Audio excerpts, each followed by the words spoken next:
Morning, সুপ্রভাত। তোমরা কেমন আছো বন্ধুরা? আশা করি ভালো আছো, সুস্থ আছো। আমি খুব ভালো আছি। স্বপ্ননীল চ্যানেলে তোমাদের আবার স্বাগত সবাইকে।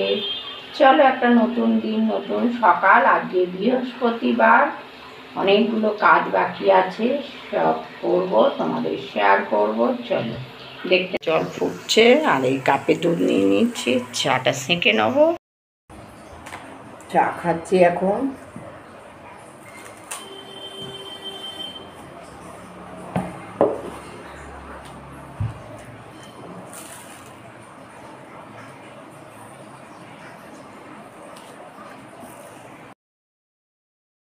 মুছে নেবো, যেহেতু বৃহস্পতিবার, সেই জন্য ঘরটা আমি ঝাঁট দিই না।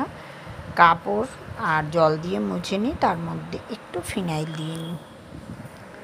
আমি আমার ঘর এইভাবে আমি পরিষ্কার করে থাকি। বাসন মাজা, ঘর মোছা, ধোয়া কাচা আমি নিজের হাতে করি। এটা আমার খুব ভালো লাগে। আমার কোনো কাজের লোক নেই, আমি নিজের হাতে সব করতে ভালোবাসি। কাপড়টাকে আর একবার ভিজিয়ে নিয়ে হাতের তলাগুলো পরিষ্কার করে মুছে নিচ্ছি। স্নান যাব। চলে এলাম। আজকে লাঞ্চ মেনু তোমাদের দেখিয়ে দিচ্ছি। ভাতের মধ্যে পেঁপে ভাতে দিয়ে দিয়েছি,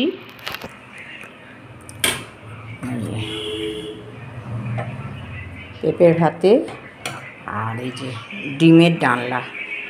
লাঞ্চ করছি, ভাত বেড়ে নিয়েছি, ডিম নিয়ে নিলাম।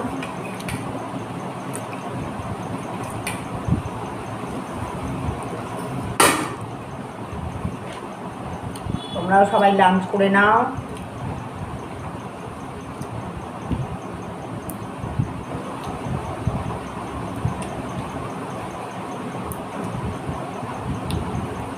চলো লাঞ্চ করে নিই।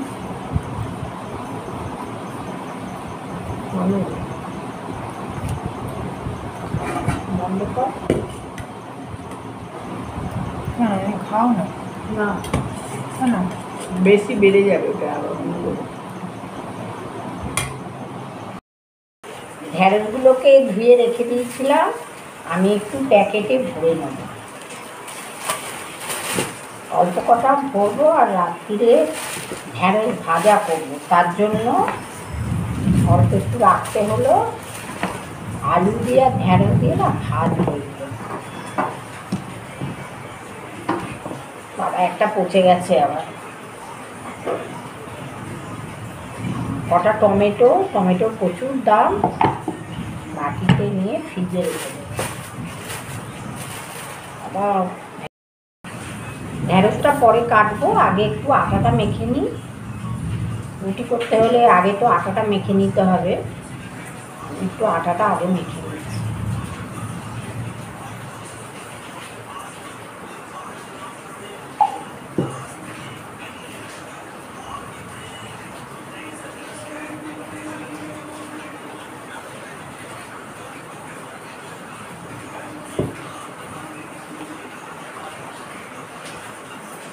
আটা মাখতে না আমার একদম ভালো লাগে না, কিন্তু কিছু করার নেই, খেতে গেলে তো মাখতেই হবে। ওই জন্য আটাটা আমি 2 দিনে 3 দিনে আটা মেখে একদম ফ্রিজে রেখে দিই। রোজ রোজ আটা মাখতে আমার একদম ভালো লাগে না। 2 দিনের তো কম্পালসারি মাখবই।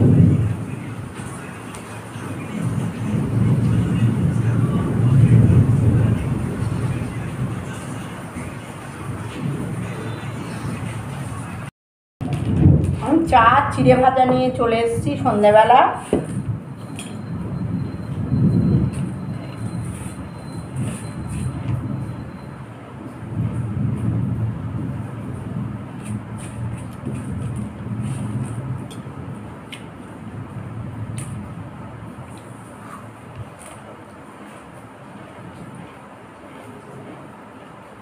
চলো, ভিডিওটা এখানে শেষ করলাম। তোমাদের যদি ভিডিওটা ভালো লেগে থাকে, প্লিজ লাইক, শেয়ার, কমেন্টস করতে ভুলো না। যারা আমার চ্যানেলে নতুন, এখনও সাবস্ক্রাইব করোনি, প্লিজ সাবস্ক্রাইব করে দিও। ভিডিওটা প্রথম থেকে শেষ পর্যন্ত দেখো, ডান দিকে বেলটা বাজিয়ে দিও, তাহলে নতুন নতুন ভিডিও সবার আগে তোমাদের কাছে পৌঁছে যাবে। টাটা, বাই বাই, সবাইকে গুড নাইট।